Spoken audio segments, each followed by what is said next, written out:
Alors, voilà. Bonjour, Donc, les amis. normalement, on est à l'antenne. Je me vois pas, mais on doit y être, hein. Donc, Moi, je te... normalement, on est à l'antenne. Donc, ben, bonjour aux gens de YouTube qui nous regardent. Bonjour aux gens de Bonjour, les YouTube. amis. Si vous avez des questions à poser à Guy, vous avez le lien de Zoom. Voilà, attends, ça fonctionne parce que j'entends le son. Si vous avez des questions à Guy à poser, vous venez sur Zoom.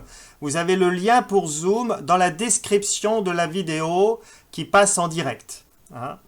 Donc voilà. Alors je remercie Alain d'être là, je remercie à Olivier, je remercie voilà tout le monde qui sont là et je remercie aux internautes de YouTube. Alors Et Alain, moi? Et moi, alors on me remercie ah pas, ben moi? si, je te remercie, c'est toi l'invité d'honneur, hein. Invité d'honneur, voilà. Je te remercie Guy. Oui, mais Et vous Guy, avez tu le as une lien pour histoire. Zoom dans la description de la Oh là vidéo là, qui qu'est-ce qui se passe en passe? direct. Ah oui, Hein. d'accord, ok. Donc, voilà. Alors, je remercie Alain d'être Qu'est-ce là. Je qui se remercie passe? à Olivier. Je remercie à voilà, tout le monde qui sont Tu là. coupes ton Et je son de remercie YouTube, aux Eric. internautes de YouTube. Mais il est coupé? Attends, Voilà. je Ah bah comprends c'est bon, pas. c'est parti. Je comprends pas. J'espère que ça va pas le refaire. Ok, ben j'espère que ça va pas le refaire. Là, on avait double son avec retard. Donc, ok. Alors, J'ai plus Guy, personne. Guy, tu as une histoire à nous raconter, hein. Tu as une histoire à nous raconter. Et c'est une histoire, je trouve, très intéressante, très pertinente. Donc, Guy, j'aimerais que tu nous dises qu'est-ce qui t'est arrivé il y a 2 3 ans. Voilà. Fais comme si, en fait, tu es déjà très connu sur YouTube, mais fais comme si, voilà, il y a plein de gens ici qui ne connaissent pas encore ton histoire. Voilà, fais comme si on te connaissait pas. Qu'est-ce qui s'est passé il y a 2 3 ans? Alors, 2015, j'ai eu un très gros choc affectif de la part d'une personne de ma famille très proche, bah, je peux le dire, c'est mon frère, qui m'a empêché de dormir pendant, j'irais dire, 1, 2, 3 ans, tellement je me rongeais. Et quand je dis que je me rongeais, je ne savais pas qu'en même temps que de me ronger dans ma tête, ça me rongeait physiquement aussi, puisque à partir de ce moment-là, j'ai commencé à avoir des problèmes d'incontinence, des douleurs partout, etc. J'étais vraiment pas bien. Je suis allé voir à plusieurs fois, je suis allé à l'hôpital pour me faire des tests, on m'a fait des tests, et ils n'ont pas fait le minimum, à savoir un PSA. Et par erreur, par négligence, donc on m'a dit que c'était une infection urinaire, après que c'était toujours autre chose, mais c'était bon, c'était pas ça. En 2018, je retourne, puisque ça a duré 3 ans cette histoire, et 2018, je retourne voir mon médecin de famille en lui disant ça va pas du tout, je suis sûr que j'ai quelque chose, fais-moi un PSA. Il me fait un PSA et boum, 57. Alors il me dit, il faut absolument que tu ailles tout de suite à l'hôpital, faire une biopsie, bon, trouver au pied levé comme ça un médecin. J'ai eu la chance d'avoir dans la famille quelqu'un qui connaît, qui a eu hélas lui aussi un problème dans la famille par alliance, donc ça n'a rien à voir, hein, il n'y a pas de côté génétique dans l'histoire. Donc j'ai pu avoir un rendez-vous dès l'après-midi. On me propose de me faire bien sûr une biopsie. Après biopsie, je suis monté à 87 et on me demande de venir immédiatement. Donc quand on te demande de venir immédiatement, tu te doutes que c'est pas pour t'annoncer une bonne nouvelle. J'arrive et on me dit voilà, vous avez un cancer groupe 4. Vous avez des métastases dans les os et dans les ganglions lymphatiques. Il vous reste, si le traitement ne marche pas, qu'on peut vous proposer un traitement palliatif vous en avez pour 3 mois. Si ça marche, ça peut monter entre 18 et peut-être même 2 ans. Voilà. Donc, quand on t'a dit pour 3 mois, ça veut dire que il pensait que tu allais mourir d'ici 3 mois, c'est ça? Absolument, Et c'était pas absolument. opérable, il pouvait pas l'opérer. Non, c'était pas opérable, c'était trop tard, il n'y avait plus rien à faire. Parce que c'était infiltrant, c'est ça? Il y en avait partout ou... Bah écoute, ça je sais pas, ils ont appelé ça TNM groupe 4. Alors dans la biopsie, j'ai 4 résultats. Le moindre, c'est groupe 3 glyzone 7. Après, j'ai 2 groupes 4 glyzone 8 et un groupe 5 glyzone 9. Donc, on m'a dit, voilà, je suis foutu. Alors, il y aurait bien un médicament, le Zytiga, mais il faut avoir l'autorisation, demander si vous tenez 3 mois. Et ben, si vous l'avez, ben, vous pouvez arriver peut-être à tenir un peu plus. Voilà. Et ça c'était en août En 2018. août 2018. D'accord, en août 2018. Et donc, toi, quelle a été ta réaction alors? Ah ben, ma réaction, tu te doutes bien, sur le coup, effondrée. Voilà. Bon. Et donc, je me rapproche de la France en me disant peut-être qu'en France, on me dira autre chose. Et je me retrouve à Strasbourg, près du professeur Malouf, qui me dit exactement la même chose. Et qui me dit, lui aussi, voilà, il me donne, pour aller plus vite, il me prescrit le Zytiga, le même médicament qu'on voulait me donner aux États-Unis. Et là, j'ai pu l'avoir pratiquement immédiatement. J'étais vraiment très mal, c'était au mois de janvier. Et j'ai eu mon Zytiga et je l'ai pris tout de suite. Et effectivement, ça m'a prolongé. Et tout de suite, je me suis mis, je me trompe peut-être à un mois près, hein, je me suis mis tout de suite à étudier. Bien sûr, j'avais déjà commencé avant, mais qu'est-ce que c'était que le Zytiga, les effets secondaires, 30% de décès par arrêt cardiaque, etc., etc. La cortisone qu'on prend avec, qui fout en l'air les surrénales, enfin, etc. Je me dis, bon, je peux pas rester comme ça, il faut que j'étudie ça, il faut que je cherche, il faut que je trouve des solutions. Je suis un battant, je dis comme je pense, hein, je ne m'envoie pas de fleurs. Je me dis, je suis pas le genre à obéir, à écouter mes oncologues comme si c'était Dieu le Père et puis qu'ils détenaient la seule science possible et imaginable. Donc, je me suis mis à étudier les prix Nobel.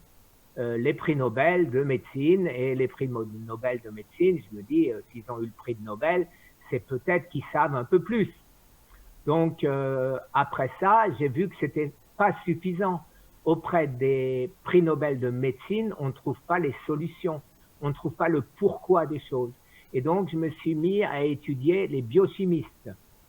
Et j'ai pu, comme ça, au fur et à mesure, découvrir ce qu'est le traitement métabolique, ce qu'est qu'il y a une autre manière de prendre les choses en main, de voir la puissance du mental, de voir la puissance du jeûne, de voir la puissance de l'alimentation, de voir la puissance des compléments alimentaires, puisque notre corps n'est plus à même de nous satisfaire, de donner tous les éléments qu'on a besoin. Et donc, je me suis lancé là-dedans.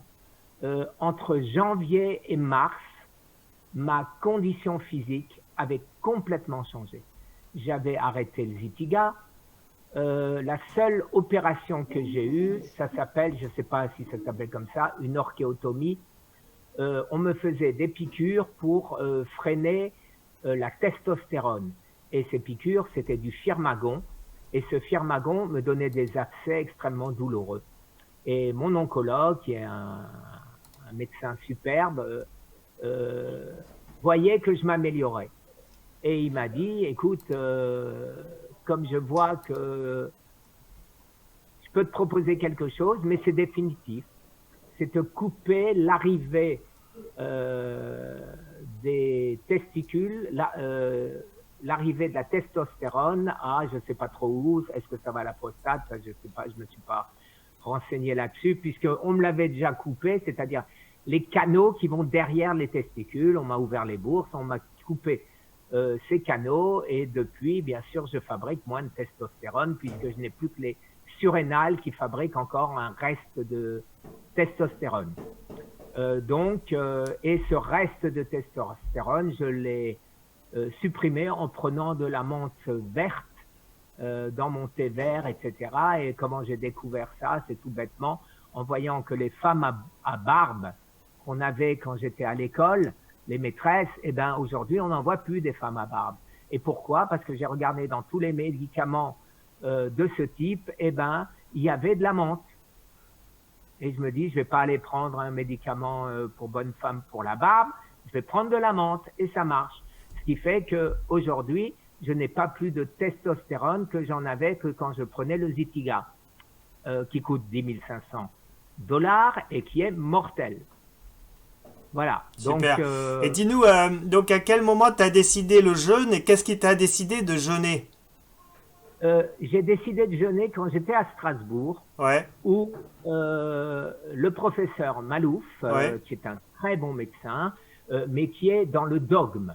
Il est tout à fait dans la ligne d'un oncologue pur et dur, voilà, qui suivent le dogme, qui doivent suivre ce qu'on leur apprend à suivre. Et c'est un monsieur que j'apprécie énormément, mais on n'est pas obligé d'être d'accord. Bien sûr. Donc, il m'a dit profitez. Il m'a dit la même chose. Ce qui m'a le plus choqué, qui m'a mis en alerte, c'est dans 3 pays différents, les mêmes mots employés de la même manière. The cancer find always a way. Le cancer trouve toujours son chemin.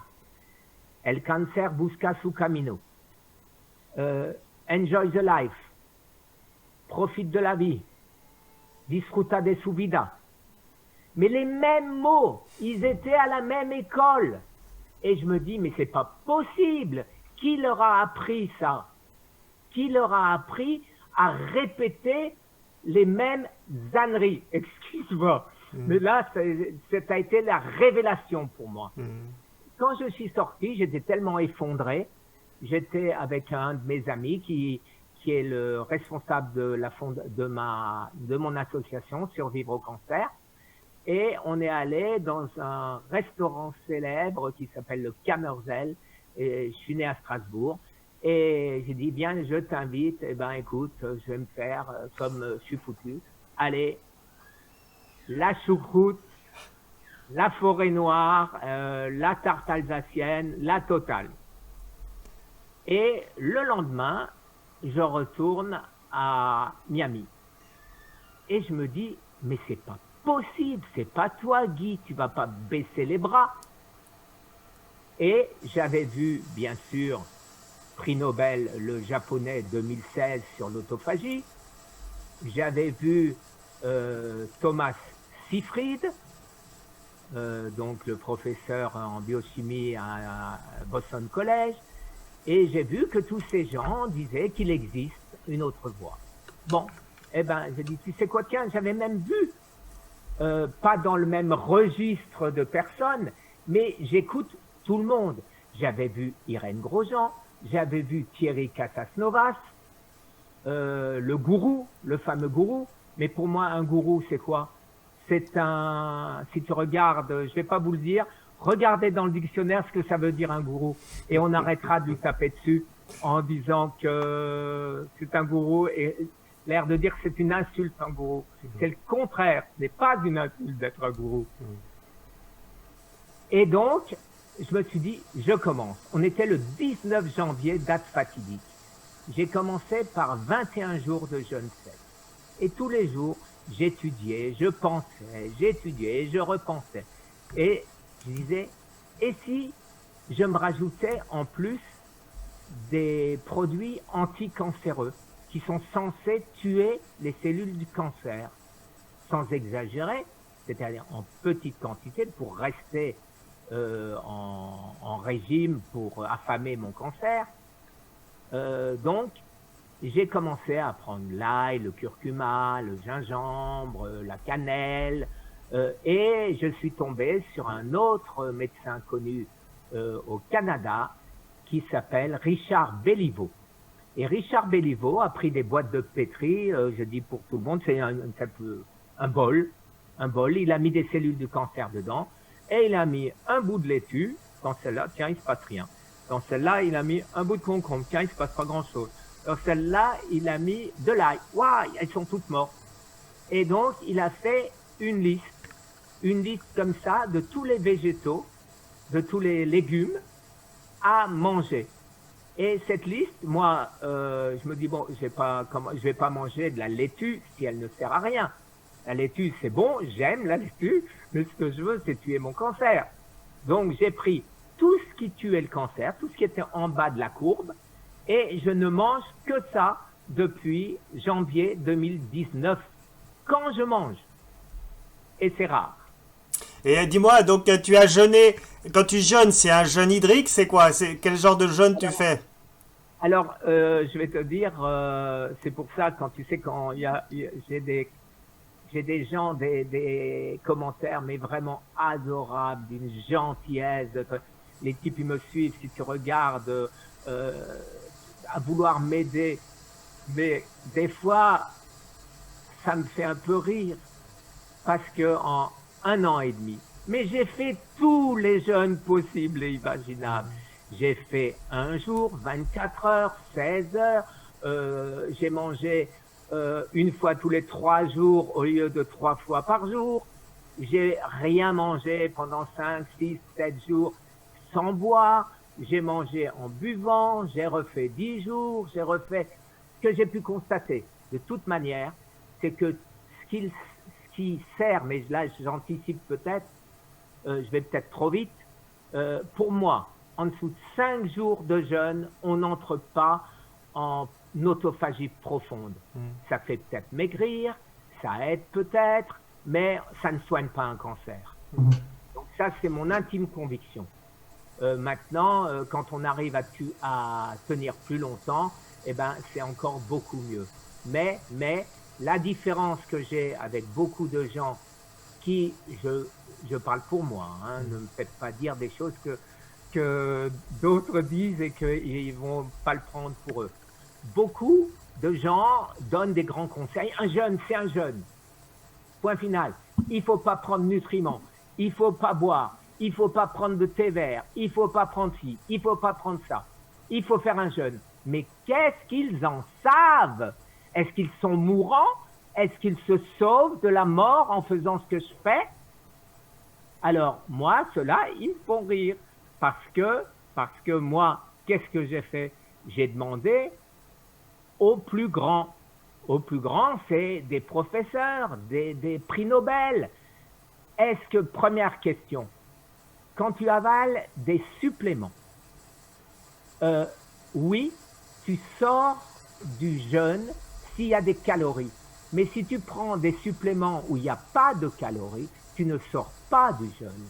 Et ton corps n'est plus à même de fabriquer.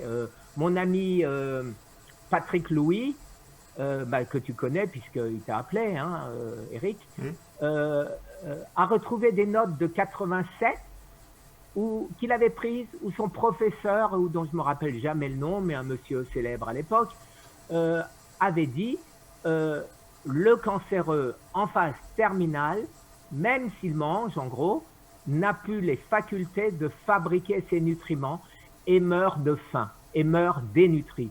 Mais ça, je l'ai remarqué tout de suite à mon premier jeûne. Et celui qui m'a convaincu de ça, c'est le professeur Thomas Seyfried. J'étais dans son bureau à Boston pour lui dire « Voilà ce que j'ai découvert, voilà ce que j'aimerais que tu donnes au monde, voilà ce que j'aimerais que tu demandes à la FDA pour faire les essais thérapeutiques, parce que j'aimerais ne pas garder pour moi ce que je fais pour moi, mais j'aimerais le partager. » Je lui ai dit « M'en sortir, je sais le faire, la preuve, je suis là. Mais j'aimerais que tu m'aides à que d'autres puissent s'en sortir. Ok. Justement, pour revenir là-dessus, Guy, donc toi, tu as fait un jeûne. Est-ce que tu as une idée de la durée du jeûne que tu as pu faire ou c'était au total, est-ce que tu as... Tu veux dire cumulé sur Oui, c'est ça, le oui. temps? J'irais dire, écoute, au maximum, sur la durée entre janvier 2019 et aujourd'hui, j'ai pas dû dépasser un mois à un mois et demi, grand maximum, sans jeûne. D'accord, ok. Donc tu as beaucoup jeûné et tu t'es nourri frugalement à côté, c'est ça? J'ai jeûné à 100%. Quand je dis jeûner à 100%, c'est-à-dire le minimum, c'était les quelques fois où j'ai essayé 16 heures, Ouais. en me disant, tiens, je vais essayer 16 heures, puisqu'il y en a plein qui disent que ça sert à quelque chose. Mhm. Donc j'ai essayé 16 heures, et puis j'ai repris 4 heures après, et comme ça, il me restait de nouveau 16 heures avant le prochain repas. D'accord. Et au total, tu as minci de combien? 35 kilos. D'accord. J'ai eu la chance d'avoir été très gros, si on peut parler comme ça. C'est bien sûr, toutes ces années, j'ai construit le lit de mon cancer. L'élément déclencheur, ça a été le stress intense. Mais je pense que quelqu'un qui a le même stress intense que moi, sans avoir le corps que j'avais, c'est-à-dire bourré de sucre, eh ben, il n'aurait pas chopé de cancer. D'accord. Peut-être pas. Donc, qu'est-ce que tu as fait par rapport au stress? Eh ben, je me suis dit, j'arrête. J'arrête. Aujourd'hui, par exemple, j'ai de nouveau un autre stress avec quelqu'un. Et j'ai deux manières de gérer le stress. Ou je prends sur moi et je n'y arrive pas. C'est-à-dire, je peux pas tout à coup, au bout de 68 ans, changer ma manière d'être en disant, bah, je m'en fais plus. Et donc, je rejette, je donne aux autres à traiter mon stress. C'est-à-dire, si ça doit être judiciaire, par exemple, eh ben, je donne à un avocat et je lui dis, vas-y, la totale, jusqu'au bout, j'en ai rien à foutre, c'est pour me garder en vie. Le résultat n'a pas d'importance, je sais que j'ai raison, parce qu'autrement je ne le fais pas, bien sûr. Je sais que j'ai raison, je sais que je gagnerai, et je veux que ça sorte de ma tête. Parce qu'autrement, si je dois me stresser tous les jours pour penser que, et répondre à une question, et ci et ça, je suis mort. Et donc, tu avais ce stress-là, mais après, tu as eu le stress du cancer. Comment tu as géré le stress du cancer? Eh bien, effectivement, donc, les premiers mois, jusqu'au 19 janvier, où j'ai décidé de me prendre en main, j'ai eu pendant au moins quelques mois, il suffit de regarder mes vidéos, j'ai des vidéos où je craque, je pleure dans les vidéos, une émotivité exacerbée, mais mon sentiment, ma volonté, c'est pour ça que mes abonnés m'ont surnommé le samouraï, parce que j'ai une volonté de fer ou d'acier, je ne sais pas si ça existe encore au-dessus, mais pas une seconde, je pense que je vais mourir du cancer. Donc il y a eu, si je comprends bien, il y a eu une période un peu où tu t'es libéré, où tu t'es lâché au niveau des émotions, et après ça t'a donné la niaque pour te battre, quoi, c'est ça? Absolument. Plus j'avançais, plus je voyais le progrès, plus je voyais que ça marchait. Donc ce que j'appelle le traitement métabolique, mais quand je dis le traitement métabolique, c'est pas le traitement métabolique d'un médecin français, c'est l'ensemble, bien évidemment. C'est l'ensemble, ça veut dire le jeûne, ça veut dire la tête, ça veut dire la nourriture, voilà, le régime. Ça veut pas dire prendre deux produits ensemble et ça y est, on est sauvé. Ça n'existe pas. Ça n'existe pas, il n'y a pas de traitement miracle, il n'y a pas de médicament miracle, et c'est un ensemble de choses et un état d'esprit qui font qu'on peut s'en sortir. Moi, ce que je trouve comme point commun par rapport aux autres personnes que je connais dans ta situation, qui ont sorti de cas désespérés, hein, parce qu'il faut le dire, hein, c'est un cas où on te disait tu allais mourir. Aujourd'hui, 2 ans après, tu es toujours là, donc on voit que on voit que tu as trouvé la recette, en tout cas, tu as trouvé la recette. Et le point commun que je trouve, c'est que tu as pris les choses en main. C'est-à-dire, souvent, les personnes, quand elles ont un problème de santé, elles cherchent un sauveur. C'est-à-dire, elles cherchent, voilà, je vais donner au médecin mon problème, le médecin va s'en occuper, ou je vais donner au naturopathe le problème, et le naturopathe va me sauver. Et ce que je vois entre toi, mais aussi Serge, Evelyne et d'autres comme ça qui étaient en situation extrême, en fait, c'est que à aucun moment ils ont pris les responsabilités de leur santé. C'est-à-dire, ils ont pris les choses en main et se sont pas donnés complètement à la médecine ou au naturopathe, choses comme ça. Alors, je vais te dire, c'est le langage que j'ai quasiment tous les jours avec mes abonnés que j'appelle les amis avec un Z, parce que il y a au début surtout, maintenant il y en a plus. Il y avait les amis et il y avait les imbéciles avec le même Z. C'était les trolls, c'était ceux qui disaient que j'étais un charlatan. Donc c'est pour ça que j'ai publié tous mes résultats de 3 hôpitaux différents, qui montrent bien que mon cancer c'était une réalité et non pas une fiction totale, comme il y en a hélas beaucoup trop sur YouTube. Donc je leur dis clairement, votre oncologue n'est pas Dieu. Donc peut-être ça serait presque la recette numéro 1, c'est-à-dire se prendre en main. Sans l'ombre d'un doute, tout le reste suit. D'abord c'est le mental, d'abord c'est le cerveau qui commande, et le cerveau va nous dire ce qu'on doit faire. Mais si on n'a pas le mental, on est mort. Et puis donc après, qu'est-ce que tu penses qui a compté entre le jeûne, la frugalité et les compléments? Est-ce que tu as une idée de ce qui serait important par rapport à si on veut s'inspirer de ton expérience? Alors je pense, mais là aussi je mets dans l'ordre, comme tu me le demandes, dans l'ordre que j'estime être le plus utile. Alors et je vais te dire dans la foulée pourquoi je t'ai contacté. Alors, en premier, le jeûne. Parce qu'il faut nettoyer. Il faut faire la phase catabolique. Tu sais, j'étais dans l'immobilier et je dis, avant de rénover une maison, qu'est-ce qu'on fait? On la démolit. On démolit tout ce qu'il y a dedans. On arrache la peinture, les plomberies, les radiateurs, l'électricité et tout. Et ça, c'est la phase catabolique. Et une fois que cette phase est faite, on passe en phase de reconstruction, la phase anabolique. Et là, on construit.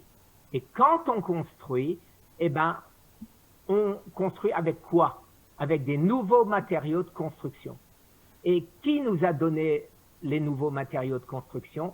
C'est la phase catabolique qui a brûlé tous nos déchets, qui a détruit nos cellules malades et qui en a fait de l'énergie pour créer des nouvelles cellules souches, des stem cells, des T-cells. Il y a 10 noms différents suivant les gens qui en parlent. Mais quoi qu'il en soit, les nouvelles cellules arrivent brutes de décoffrage, comme dans le béton, comme dans l'immobilier. Ça arrive et le corps, notre corps, les distribue là où il y en a besoin. Là, j'ai besoin de cellules pour le foie, là, j'ai besoin de cellules et j'ai tout un stock de cellules et je les mets là où le corps en a besoin pour se reconstruire. Et ça, c'est les 2 phases essentielles. Alors, la première phase, elle est plus on tient, mieux c'est. Alors, pour passer, bien sûr, donc en corps cétonique, c'est-à-dire oublions le glucose comme énergie et revenons comme nos grands-parents, arrière-grands-parents et depuis je ne sais pas combien d'années que l'homme existe, il n'y avait pas de glucose, il n'y avait pas d'Haagen-Dazs, il n'y avait pas de McDo, il n'y avait pas de frites et ils étaient obligatoirement tous sous corps cétonique. Donc, partant de ce principe, je me suis dit, je vais faire pareil. Et bien m'en a pris. Et chaque fois que je l'expliquais, alors, les bénéfices ont été mais immédiats. J'avais du diabète type 2. Allez, je vais dire 3 semaines. Et après, quelques rechutes, parce qu'à cause de la metformine, ça fera l'objet d'un autre débat. Donc, ça revenait un peu. Mais 3 semaines, j'avais plus de diabète. Mon hypertension, 15 jours. Mes douleurs d'articulation, 15 jours.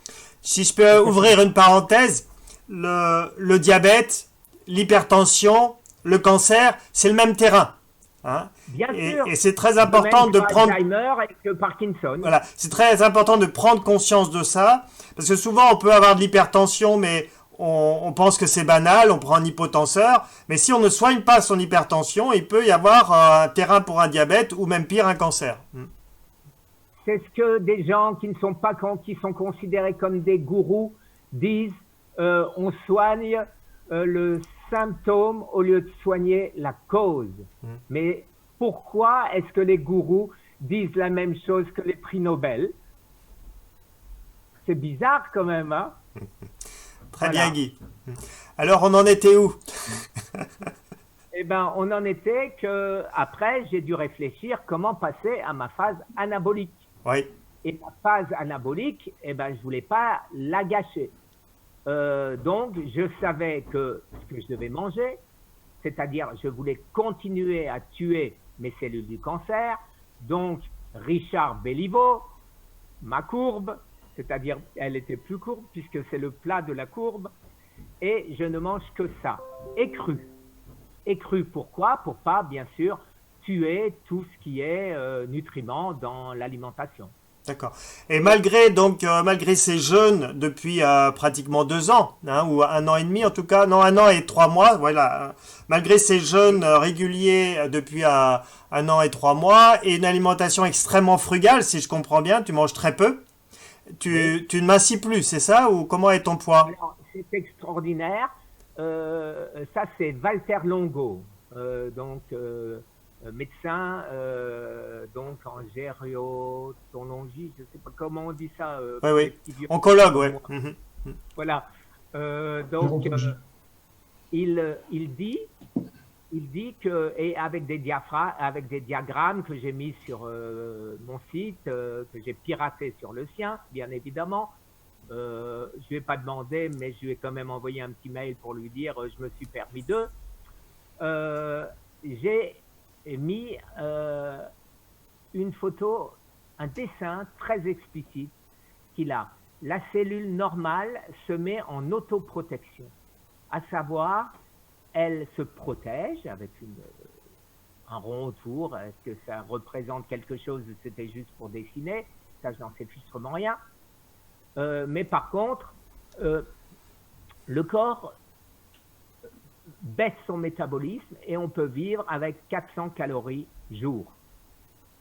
Le problème est, pour moi, mais c'est apparu beaucoup plus tard, hein, c'est-à-dire au moins 1 an ou 9, 10, 11 mois après les périodes où j'ai continué à maigrir, donc mes 35 kilos.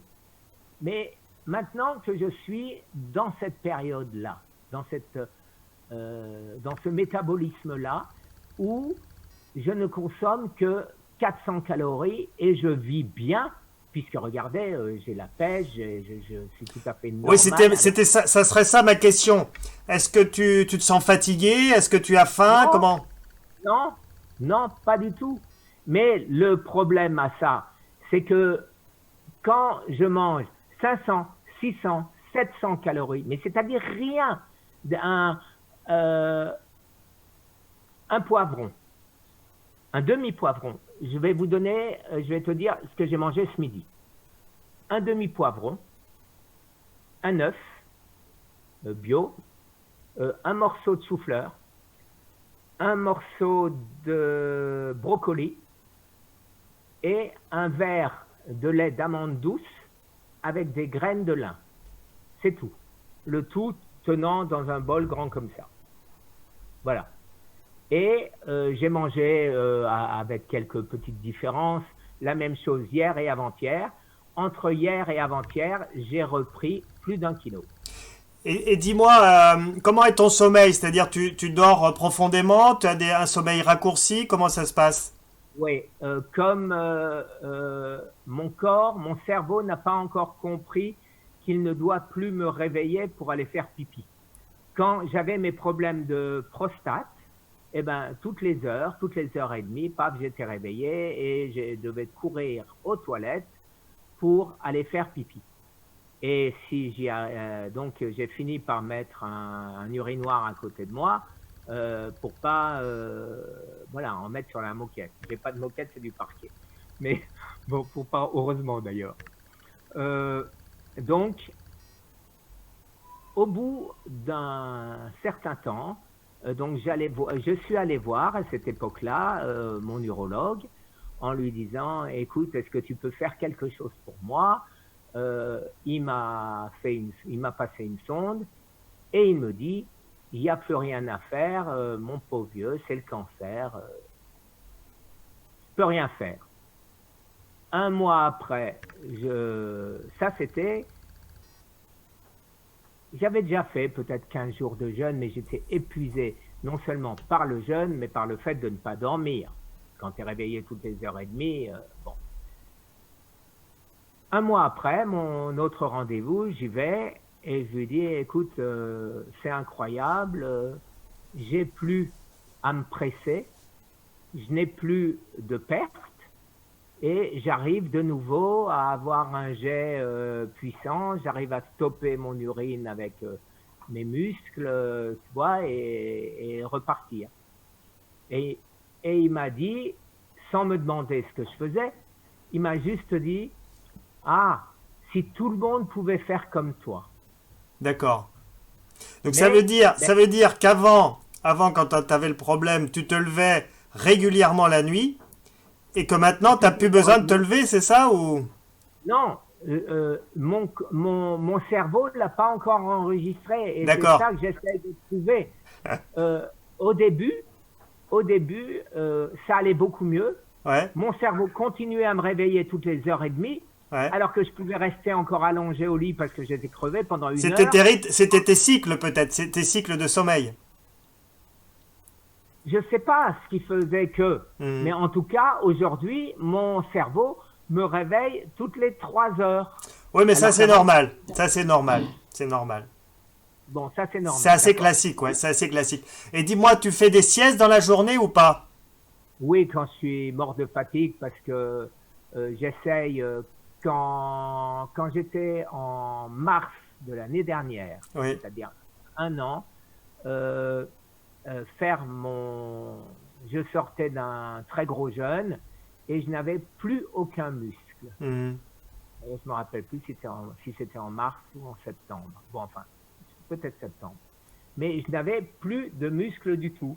C'est-à-dire que maintenant, on ne peut pas dire qu'ils sont gros, mais ils sont quand même de nouveau dessinés. oui, Et en dessous, ça pend toujours, mais ça pend plus avant. mhm, Ça pendait ici, et là, il n'y avait plus rien du tout. Et le professeur Malouf m'a dit, mais vous allez vous tuer, arrêtez ces conneries, etc., etc. Donc, j'en ai pris de la graine parce que j'écoute tout le monde. Quand je dis j'écoute, mais ça me sert à réfléchir.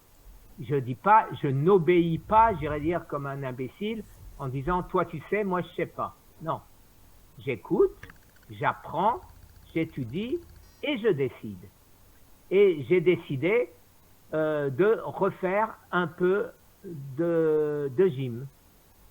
Et j'ai très vite vu que quand on faisait, alors là aussi, les grands savants qui savent tout et qui n'ont jamais eu de cancer, qui nous expliquent qu'il faut faire la gym à outrance parce qu'ils n'ont rien compris.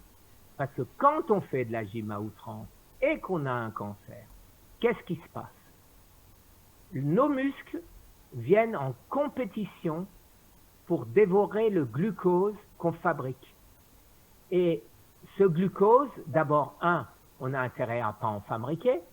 Pour ne pas en fabriquer, il suffit de faire des pointes d'exercice intense, c'est-à-dire 1 minute, 1 minute et demie, et on arrête là. Le corps n'a pas eu le temps de fabriquer du glucose.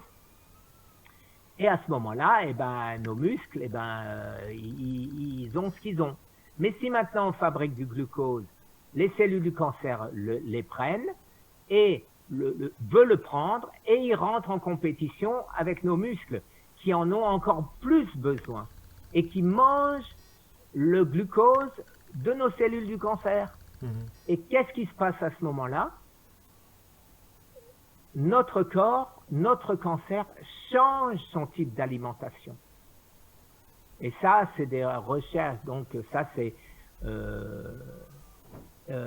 Jim Allison, prix Nobel 2018, Anderson Hospital, John Hopkins Hospital, Thomas Seyfried, Boston College, des gens qui savent, qui apprennent, qui comprennent.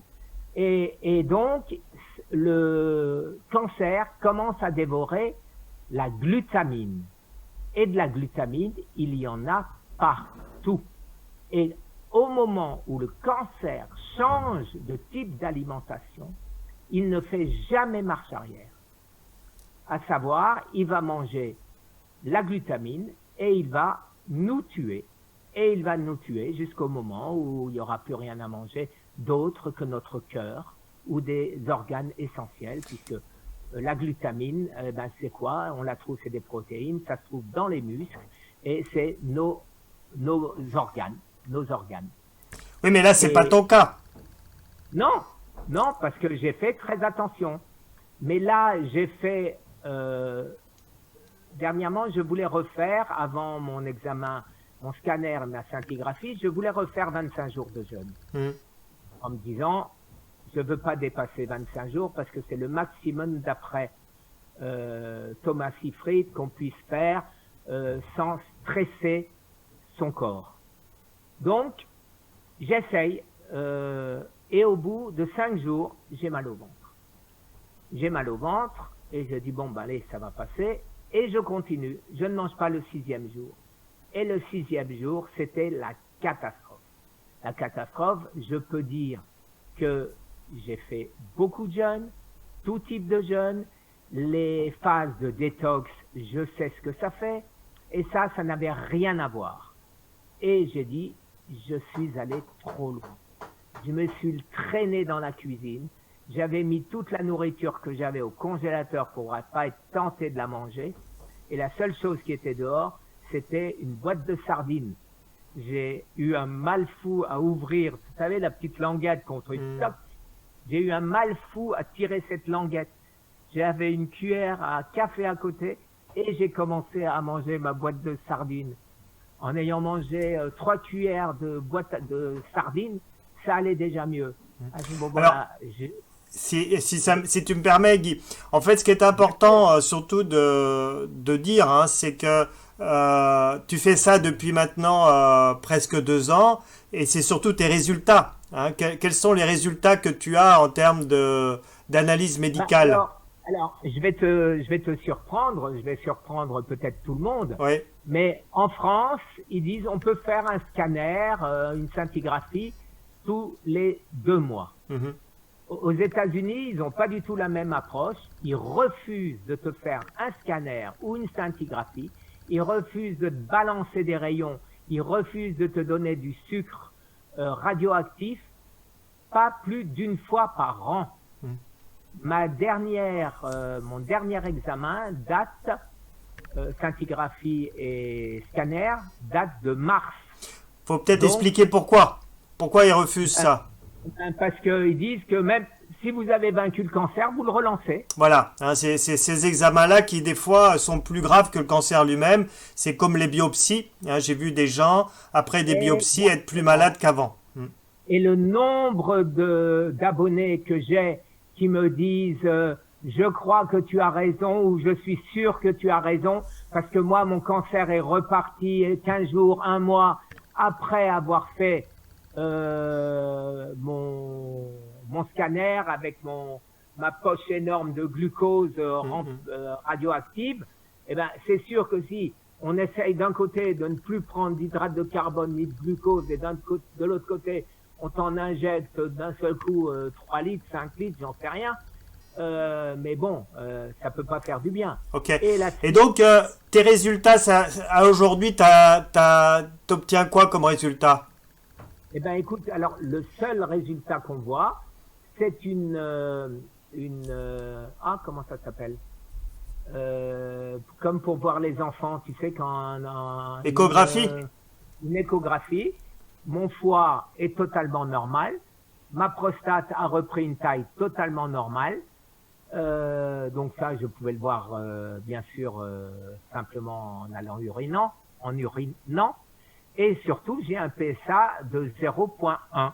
Donc ça, c'est ça en fait qui est vraiment très important, je pense, pour les gens qui nous écoutent et qui ont des cancers, cancer de la prostate ou autres cancers. C'est de voir dans ta démarche que, première chose, c'est que même si ça a été compliqué un peu au début au niveau des émotions, c'est de te dire, je me prends en charge, je fais les choses comme je les sens, je jeûne et puis je travaille par rapport à mon stress. Et là, donc, et je mange frugalement. Et là, donc, presque 2 ans après, on a des résultats qui pourraient dire que tu es guéri, ou on peut pas encore dire que tu es guéri? Je n'ose pas dire que je suis guéri, mais quand je me sens par rapport à... En tout cas, si je peux me permettre, si tu devais mourir en septembre ou je sais pas, en décembre 2018, là, on est quand même en 2020. Voilà, soit ils ont fait une énorme erreur de pronostic, soit il y a vraiment quelque chose qui s'est passé, quoi. Ouais, Et je pense qu'il y a vraiment quelque chose qui s'est passé. Et si tu n'es pas guéri, tu as une très bonne voie de guérison. Voilà, alors je vais te dire, c'est quand j'étais et ça date de mars de l'année dernière, donc c'est pas d'aujourd'hui. Déjà à l'époque, quand j'ai dit ça à Thomas Seyfried, qui était avec sa collègue Pourna, tous les deux ont éclaté de rire. J'étais avec mon fils, on les a regardés, dit c'est tellement rigolo de dire que je vais mourir. Et il me dit, mais tu sais quoi? En septembre, donc on va prendre 2 ans pleins. On va prendre 2 ans pleins pour pas qu'on puisse nous dire, attends, il peut se passer encore, tu seras mort le mois prochain, ou un truc comme ça. On va attendre 2 ans pleins.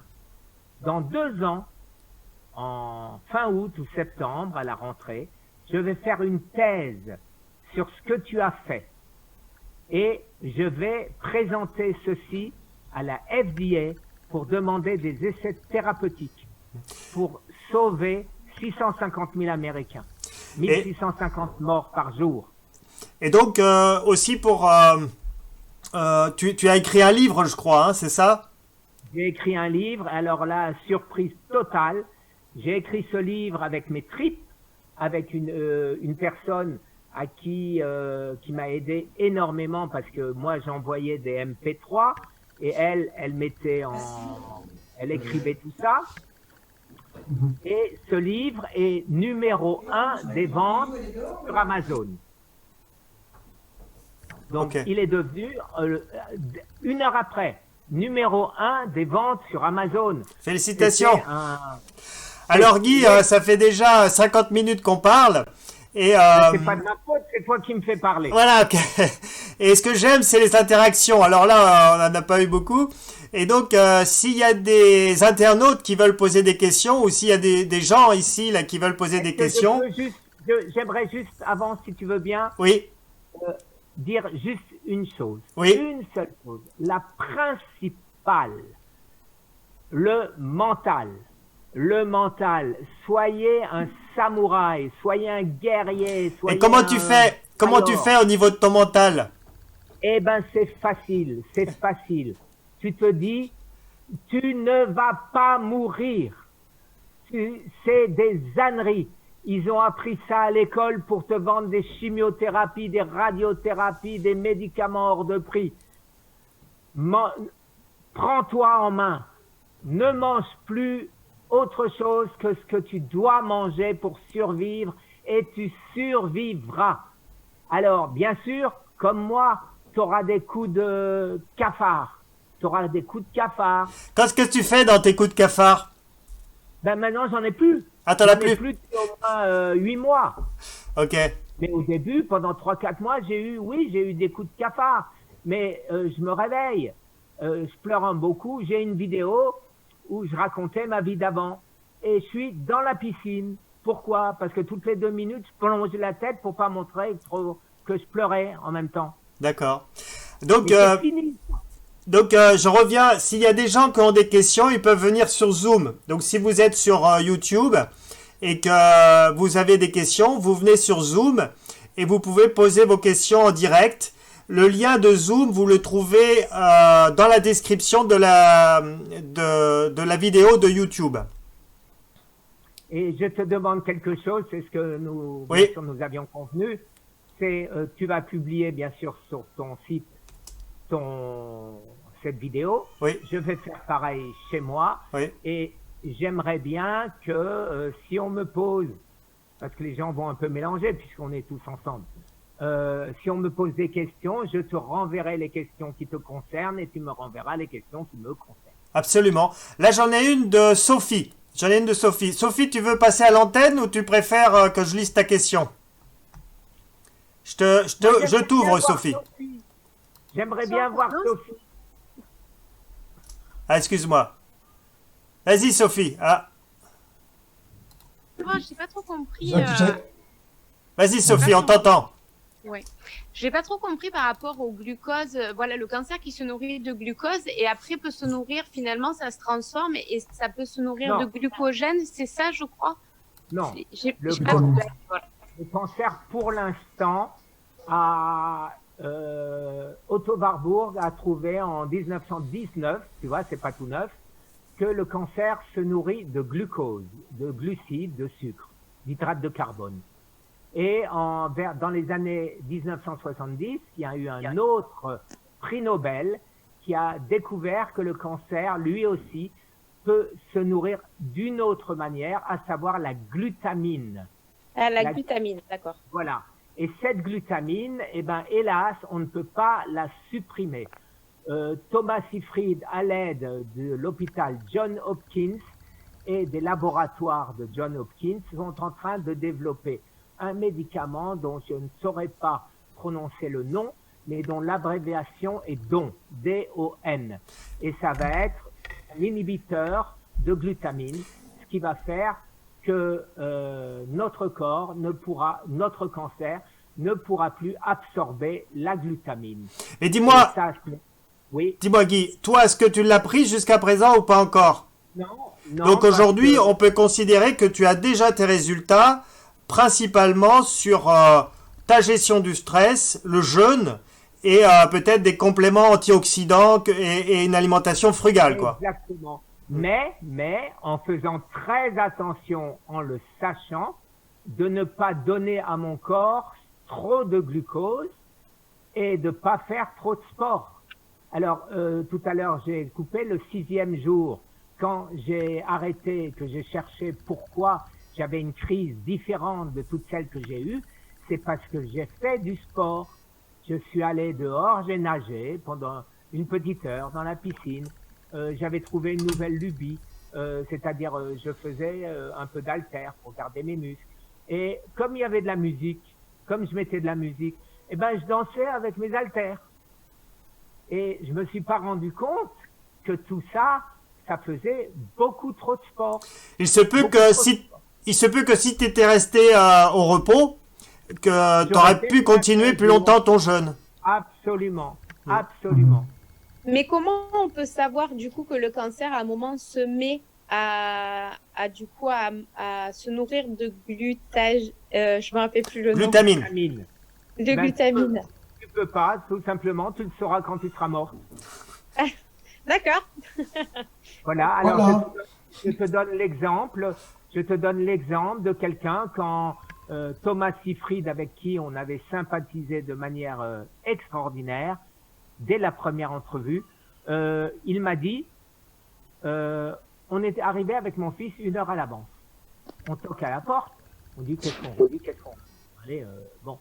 Il nous ouvre la porte et il dit, ah oui, entrez. Bon, on s'assied et il me dit, est-ce que tu sais que les chimpanzés n'ont jamais de cancer? Et moi, j'ai dit, ben, c'est normal. Alors, il est surpris. Et il me dit, pourquoi tu dis ça?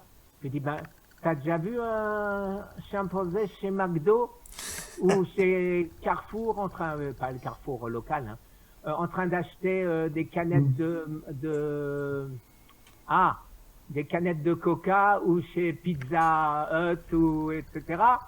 Et donc bon, et voilà, et c'était parti, et on a rigolé comme ça.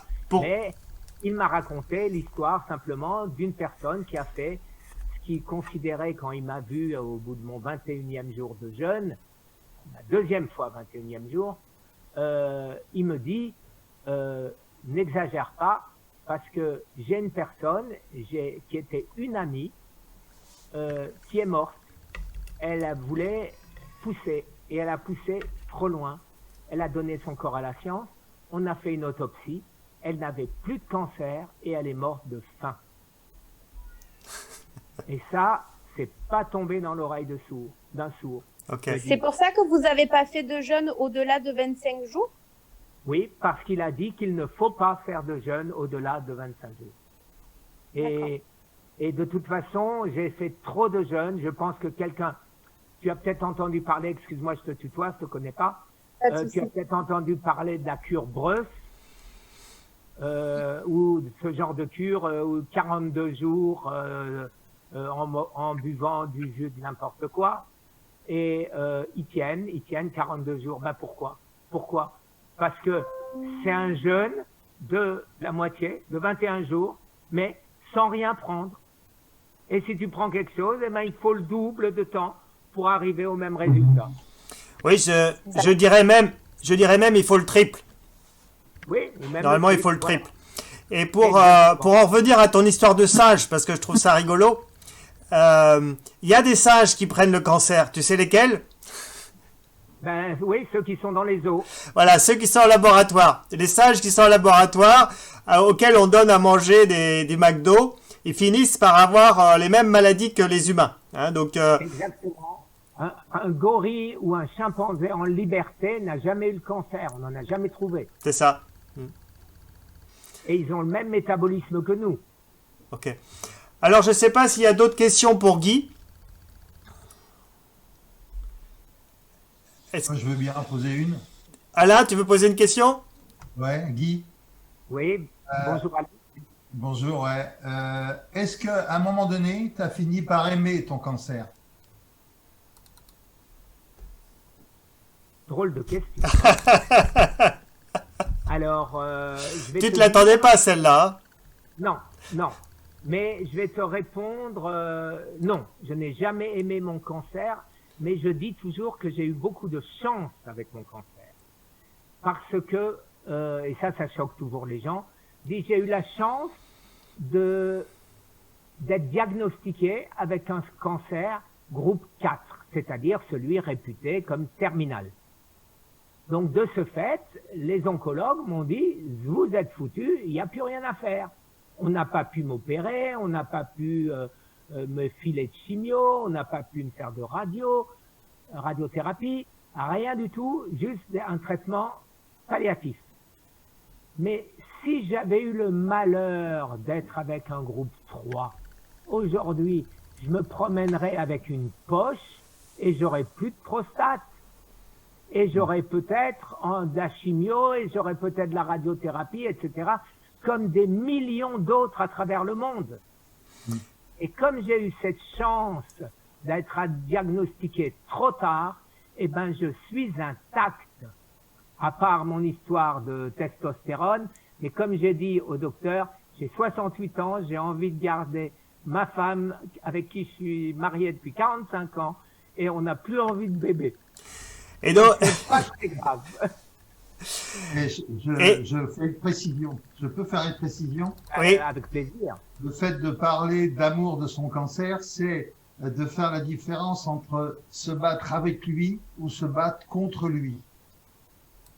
Alors, je te dis franchement, dans ma tête, on m'a pas surnommé le samouraï pour rien, le cancer, c'est mon ennemi. C'est mon ennemi, mais que j'ai créé. Alors, c'est quoi le cancer? Ça, c'est encore une grande question et que j'étudie depuis longtemps et je pense avoir la réponse grâce à d'autres. Bien sûr, je n'ai pas trouvé ça tout seul. Mais quand on dit par exemple que c'est Otto Warburg, que le cancer démarre par donc la fermentation du sucre, je dis oui, le cancer démarre par la fermentation du sucre, mais il n'est pas la cause de la fermentation du sucre. Ça vient au-dessus. Ça vient au-dessus. Et qu'est-ce qu'il fait nos corps? Et c'est peut-être ça que tu veux essayer de dire en disant aimer son cancer. Le corps, qu'est-ce qu'il fait? Il ne fait jamais quelque chose dans le but de nous tuer. Le corps fait quelque chose dans le but de nous sauver, de nous aider. Donc, qu'est-ce qu'il fait? Pendant 50 ans, j'ai bouffé des cochonneries. Je me suis stressé. J'ai fait le lit de mon cancer. À un moment, mon corps n'en pouvait plus. Qu'est-ce qu'il a fait?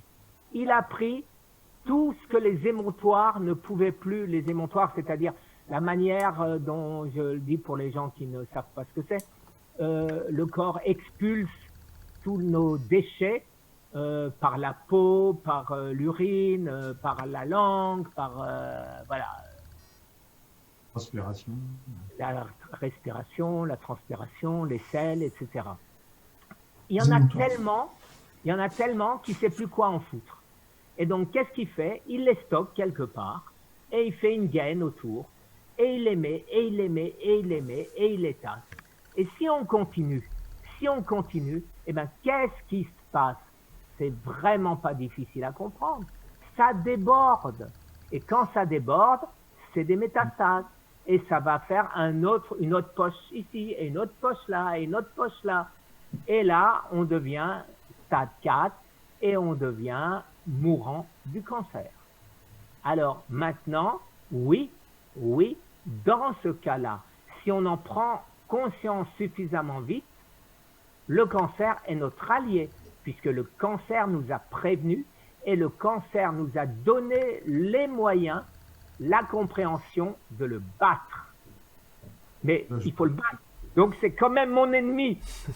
Oui, mais je vois que tu commences à l'aimer. Oui, bon, alors je l'aime. D'accord. Alors maintenant, je vais te dire mieux. La volonté, quand Eric parle de volonté, eh ben, depuis mars, j'ai fait une vidéo qui a déjà 250 et quelques mille vues là-dessus, où je dis que je pense que ça marche, que je suis peut-être guéri ou que je vais guérir, etc. Eh ben, au jour d'aujourd'hui, plus d'1 an après, 13 mois après, je suis dans ma tête convaincu que je suis guéri. Mais je dis, avec le cancer, il ne faut pas être optimiste. Il faut être réaliste. Il est là, il est toujours là, caché, à attendre de nouvelles bêtises de ma part, que j'aille chez McDo et terminer par Häagen-Dazs, etc., etc. Eh ben non, voilà, je fais comme s'il est là, et c'est pour ça que ça ne me dérange absolument pas de ne pas avoir de scintigraphie et de CT scan. Parce que maintenant, il y a coronavirus. Est-ce que le 25 mai, est-ce que l'hôpital va me dire « reste chez toi, c'est trop dangereux, viens pas faire les examens » ou est-ce qu'ils vont me dire de venir? Je n'en sais rien. Mais je te dis franchement, je préférerais ne pas prendre le risque et rester bien tranquillement chez moi, puisque ma tête sait que je suis guéri. Alors, ce que je trouve intéressant dans ton témoignage, Guy, c'est que est-ce que toi, dans ce que tu fais, tu le fais à 100% ou des fois tu t'octroies des choses à côté ou Je m'octroie des fois des choses à côté, mais vraiment limite. Une glace, des hydrates de carbone, non. Mais par contre, une viande qui est inflammatoire, sachant, je ne vais pas prendre la viande de bœuf rouge, et encore moins sur le barbecue, puisque là, on le sait, hein, donc l'OMS l'a classé au même niveau de dangerosité que le tabac. Donc, mais bon, une cuisse de poulet, bon, ça c'est pas très grave. Je sais que derrière, je vais manger un peu plus de pilules d'oméga 3 ou un peu plus de sardines. Et qu'est-ce que tu aurais à dire justement aux personnes comme ça qui sont comme toi, malades, et qui savent en fait qu'il faut qu'elles jeûnent, qui savent qu'il faut qu'elles mangent frugalement, mais malgré tout, ils n'y arrivent pas? Ben, ils n'y arrivent pas parce qu'ils n'ont pas cherché. Regarde, moi, les légumes que je mange, c'est pas bon. Du brocoli cru, c'est pas bon. Du chou-fleur cru, à la rigueur, c'est un peu meilleur. Des branches de céleri crues, bon, c'est pas vraiment le pied. Une fois qu'on en a mangé 2 jours, 3 jours de suite, bon, voilà. Je peux continuer avec les oignons rouges, c'est pas, voilà, etc., etc. Donc c'est pas bon tout ça. Et si maintenant, comme mon ami Patrick Louis m'a envoyé une recette et je lui ai fait une blague à ce sujet, il m'envoie un avocat qu'on broie dans une machine avec un œuf bio, 2 cuillères de citron, 1 cuillère de moutarde, et ça nous fait une mayonnaise. Mais je l'ai faite ce midi, et je l'ai eu au téléphone, et je lui dis, dis-moi, est-ce que je dois te remercier ou t'engueuler? T'engueuler pourquoi? Parce que ça fait quasiment 1 an qu'on se connaît, c'est aujourd'hui que tu me le dis? Ok. Voilà. Et donc si je comprends bien, toi tu arrives à trouver la force pour appliquer tout ça, et tu vas la chercher où cette force? La volonté de vivre. D'accord.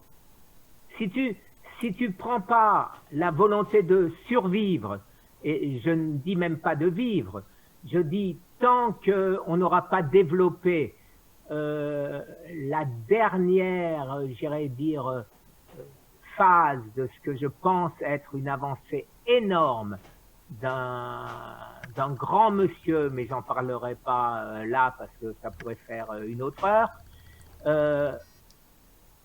Ce monsieur a découvert une étude que j'ai financée et que je veux continuer à financer, mettre au bout, qui va mettre peut-être fin au cancer, fin à la possibilité pour le cancer de fabriquer de la membrane. Si le cancer ne peut plus fabriquer de la membrane, ça vient de moi, c'est comme si on met un scaphandrier à 50 mètres de fond, sans bouteille, sans masque, sans combinaison. Qu'est-ce qu'il fait? Il meurt. Eh ben voilà, si le cancer ne peut pas fabriquer sa membrane pour se protéger, eh ben il va mourir. La cellule du cancer va mourir. Et ça, je pense qu'on est très proche. Je me bats, vous le savez peut-être, avec l'INCa, avec le ministère de la Santé. J'ai écrit depuis 1 an. On me répond, oui, on va te donner ton rendez-vous, on va etc., etc. Et il n'y a rien qui arrive. J'ai des lettres, j'ai reçu déjà 3 lettres, le même style. J'ai demandé à ce qu'on vous donne un rendez-vous avec le directeur général du ministère de la Santé, avec le directeur général de l'INCa, et des mois se passent et rien ne se passe. J'espère que, Guy, j'espère que tu vas pas te créer un cancer en voulant stresser contre ces gens-là. Non, parce que maintenant j'en ai pris mon parti, d'autant plus comme quand je vois, moi, un tout petit bonhomme avec un traitement qui n'existe pas, par rapport à un Didier Raoult avec un traitement qui a 70 ans et qu'on lui met encore des bâtons dans les roues, je me dis, c'est même plus la peine d'essayer. Je me suis rapproché. Mais c'est pour ça que Guy, le plus important, je pense, c'est de communiquer aux malades, quoi, aux gens concernés. Mais pas qu'aux malades, pas qu'aux malades. Je me suis rapproché de qui? De la seule personne qui a fait quelque chose, qui est passé dessus toutes ces administrations pour accepter la chloroquine, c'est Donald Trump. Et donc, normalement, j'obtiendrai, c'est en passe, un rendez-vous avec le staff de Donald Trump pour expliquer mon protocole. Très bien. Et alors là, ce serait d'autant plus rigolo que la France soit, j'ose le dire, je ne parle que pour moi, une fois de plus, hein, ridiculisée, à voir qu'un petit Français trouve un traitement grâce à un autre grand Français et que ça revient en France par les États-Unis, vous trouvez ça normal? Ça ne serait pas la première fois. Hein. Exactement. Et ça devrait, ils auraient dû comprendre ça depuis très longtemps. Ok. Ben, je te remercie, Guy. Je vois pas de questions qui arrivent ici. Il n'y a pas de question, peut-être, Eric, mais je crois qu'il y a Lionel, Monique et puis Lionel et Monique qui viennent juste d'arriver. Enfin, il y a quelques minutes, je pense que tu voulais peut-être poser une question. Lionel, tu as ouvert ton micro. Tu voulais poser une question, Lionel? Ah, tu m'entends pas, Lionel. Ok. Si, non, j'ai entendu. Non, j'ai pas de questions, j'écoute. Ok. Donc, ok. s'il n'y a pas de questions, là, ça fait déjà 1h15. Est-ce qu'on peut faire une synthèse, Guy, ou tu as quelque chose d'autre Écoute, je pense que ce serait mieux que vous êtes trois, vous m'avez entendu. Oui. Dites ce que vous pensez et si j'ai, en fonction de ce que j'ai essayé de transmettre, si je vois que j'ai mal exposé quelque chose, eh ben, je le dirai, mais je pense que ce serait mieux que vous fassiez la synthèse, vous, en fonction de ce que je crois vous avoir donné comme information. Oui, ben, je pense que la synthèse, c'est un peu ce que j'ai expliqué, c'est que, voilà, toi, tu étais en situation extrême, puisqu'on te disait que tu allais mourir, hein, on te disait que tu allais mourir de ton cancer de la prostate qui allait jusqu'au ganglion lymphatique, jusqu'aux os. Excuse-moi, tu vois que c'est bien que je te dise ça, parce qu'on m'a dit, mon urologue m'a dit, si ce n'était que le cancer de la prostate, tu pourrais vivre peut-être 15 ans. Oui. Mais par contre, tu mourras du cancer des os. Voilà, c'est ça. Les ganglions. Mais ne t'inquiète surtout pas, parce que, ça c'est l'autre qui l'a dit, mais en France, il y a des traitements palliatifs. Aujourd'hui, tu partiras tranquillement. Les antidouleurs sont puissants et tu sentiras presque rien. Voilà. Ok. Tu vois, c'est bon. rassurant. En tout cas, on te disait qu'il n'y avait plus d'espoir. Et jamais de ces gens-là t'ont parlé du jeûne, en tout cas. Et toi, toi, à travers tes recherches, tu as compris que le jeûne était une possibilité. Donc, tu as travaillé sur le stress de la vie qui t'avait apporté ce cancer. Tu t'es coupé, en fait, de situations stressantes. Tu as jeûné. Tu as aussi mangé frugalement depuis presque 2 ans. Tu as minci de 35 kilos. Et aujourd'hui, tous les paramètres montrent que tu serais guéri. Et tu vas avoir d'autres examens dans quelques temps. Voilà. Et ce que l'on voit aussi, ce qui est très important, c'est que tu as pris ta santé en main et tu es authentique. Hein, c'est-à-dire tu es authentique avec toi-même. Voilà. Et je pense que l'authenticité va jouer ici. Hein, authentique et le fait que tu prennes les choses en main. Hein. Donc voilà, ça serait ma synthèse. Est-ce que vous voulez rajouter quelque chose, Olivier, oui. ou Alain? Oh, pardon. Alain, il veut rajouter quelque chose. Je vais terminer après, vas-y. Oui, maintenant? Oui. Oui. Ouais. Alors déjà, moi, je voulais parler plus de la dimension émotionnelle. Bravo, bravo vraiment ce combat. C'est intéressant. Je vois que c'est parti aussi d'un état émotionnel vis-à-vis en relation avec ton frère. Et en fait, l'état émotionnel négatif tue et l'état émotionnel positif guérit. Et en fait, tu as dit plusieurs mots qui m'ont interpellé. Effectivement, à un moment donné, tu as pris conscience, tu t'es responsabilisé de ce qui se passait pour toi et tu t'es pris en charge. Donc voilà, moi, il y a un mot important qui me paraît très très important pour pouvoir y aller. Tu as parlé du mental, mais aussi de la foi. De la croyance de pouvoir y arriver. Quand tu parlais du gourou, moi, chez moi, on m'appelle le gourou aussi, parce que ils prennent ce mot-là un peu en négatif.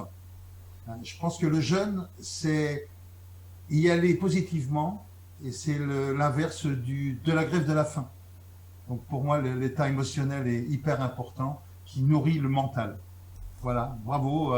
Et puis je vois que le combat, il est aussi pour ce que tu fais par rapport aux autres. Je te souhaite un bon chemin. Depuis longtemps maintenant, depuis plus d'un an, je dis que pour moi, je sais ce qu'il faut faire. Tu as pris en charge, tu es devenu ton médecin. Voilà, donc je sais ce qu'il faut faire pour moi. Et mon but aujourd'hui, c'est d'aider les autres, ceux qui ne savent pas quoi faire. Et pourquoi j'ai contacté Eric? Parce qu'il y a des milliers de personnes qui m'écrivent, qu'ils ne savent pas comment faire, qu'ils n'arrivent pas à faire un jeûne. Et donc, je me suis dit, je veux regrouper autour de moi, qui mieux que moi, malade, mourant, sans aucun intérêt financier, sans aucun intérêt que d'aider, peut regrouper toutes ces personnes.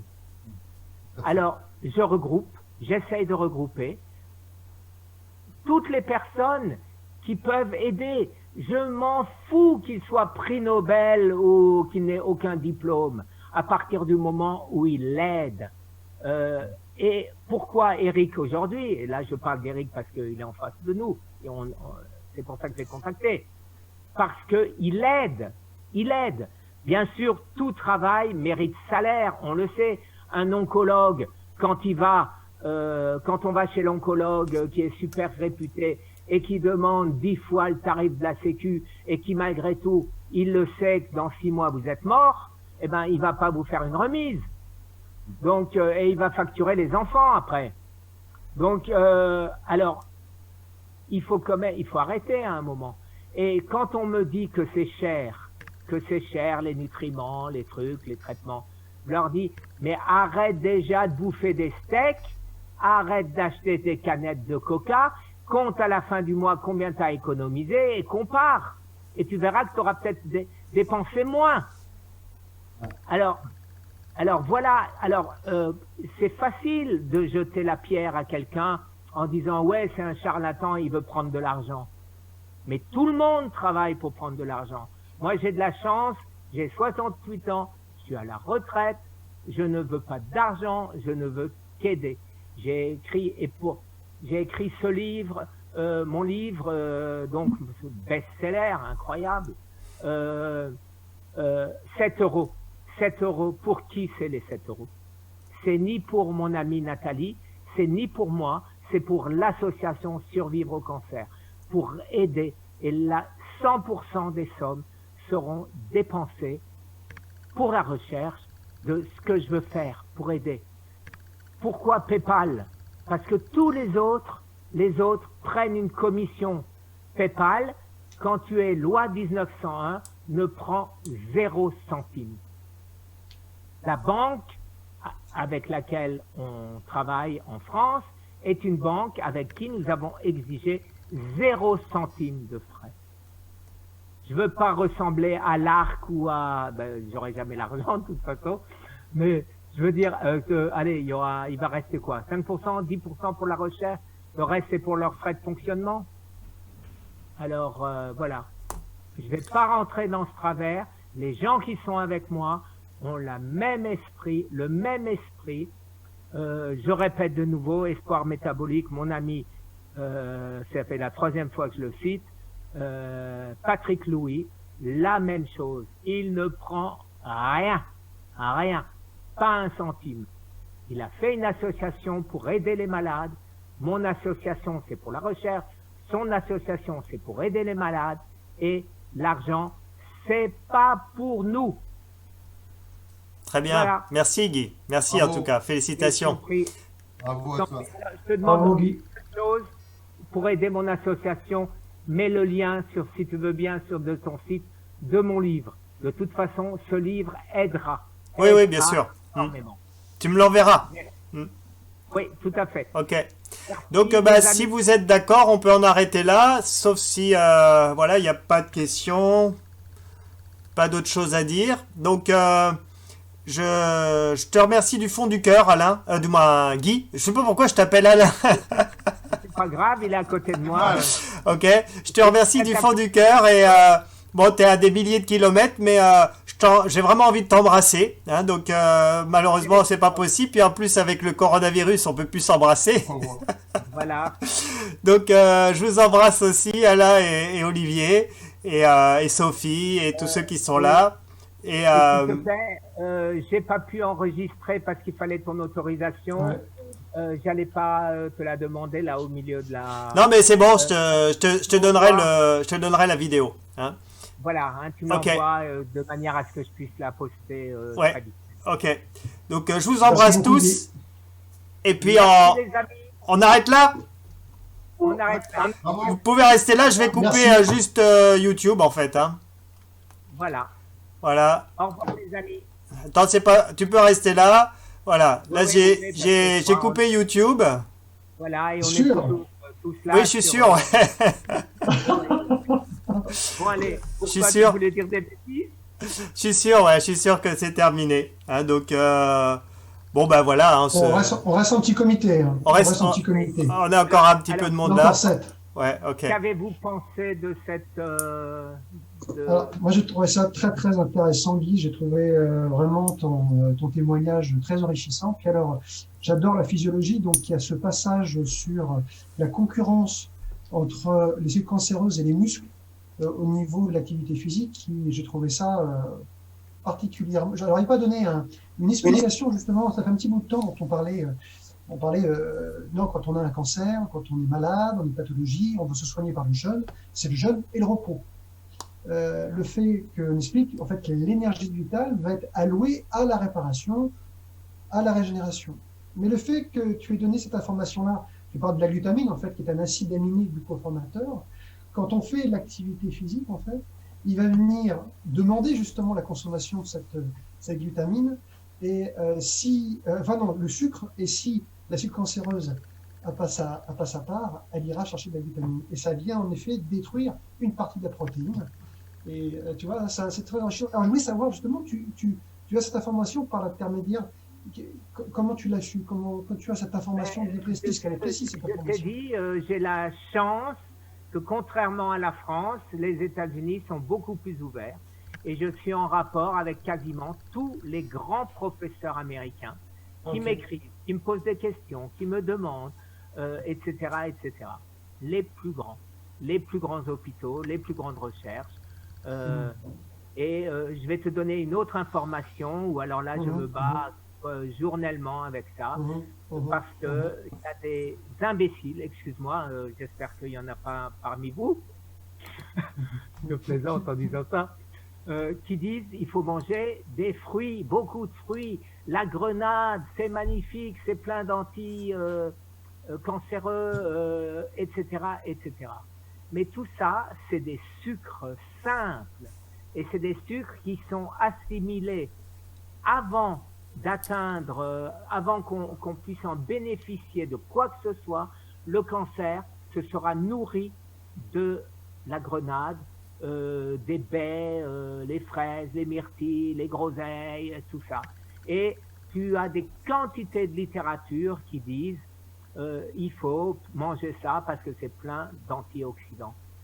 C'est encore une chose que je me bats et que j'ai écrit de nombreuses fois à l'INCa en disant faites une étude, et cette étude je vais la faire à mes frais. Que manger quand on a un cancer? Parce que il se borne à prendre des trucs. Ah, il y a un antioxydant, ok, allez, c'est bon. Et on ne fait pas le calcul entre le mauvais et le bon. Et quel est celui qui prime? Mais celui qui prime, c'est toujours le sucre. Les antioxydants, si on veut les antioxydants de la grenade, eh ben on s'achète des pilules de grenade. Et on a de la grenade sans les pulls. Ah oui, sans c'est les- intéressant ça. Des gélules yellophisées, ouais. Exactement.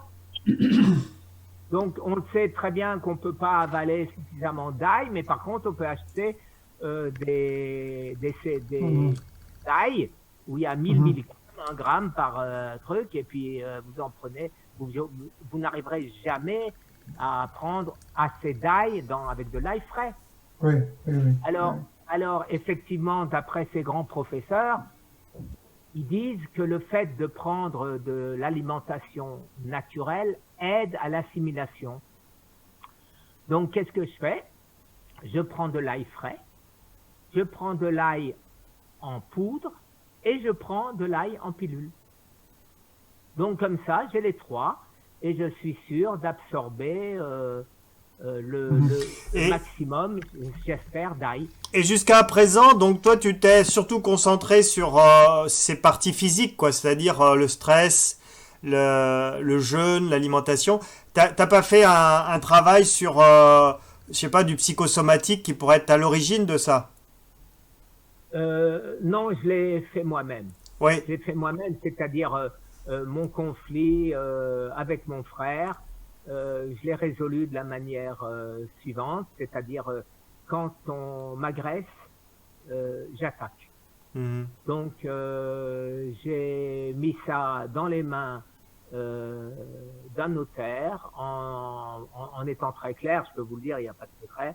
Je lui ai dit, écoute, à mon frère, c'était lors du décès de mes parents, écoute, ou alors c'est pas compliqué, où tu te retrouves avec une plainte pénale pour